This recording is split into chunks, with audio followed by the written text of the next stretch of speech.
சிவன் கோபப்பட்டால் என்ன ஆகும் தெரியுமா? ஒரு நாள் பிரம்மாவுக்கும் விஷ்ணுவுக்கும் யார் பெரிய கடவுள் என்ற வாக்குவாதம் எழுந்தது. பிரம்மா, நான் தான் உலகத்தை படைத்தவன், அதனால் நான் தான் பெரியவன் என்றார்.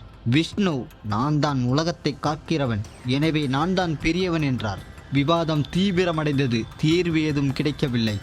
அப்பொழுது பிரகாசமான ஒளி ரூபமாக சிவபெருமான் அங்கே தோன்றினார். சிவன் வந்ததும் விஷ்ணு உடனே அவரை வணங்கினார். ஆனால் அகம்பாவத்தால் நிரம்பியிருந்த பிரம்மா, நான் படைத்த உலகத்தில் நீ யார் என்று கேலி செய்தார்.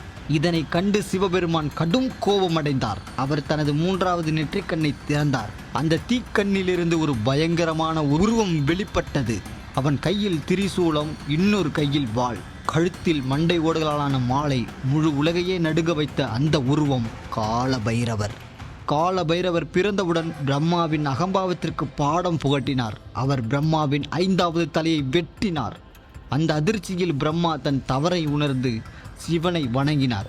விஷ்ணுவும் மற்ற தெய்வங்களும் பைரவரை துதி செய்து அவரை சமாதானப்படுத்தினர்.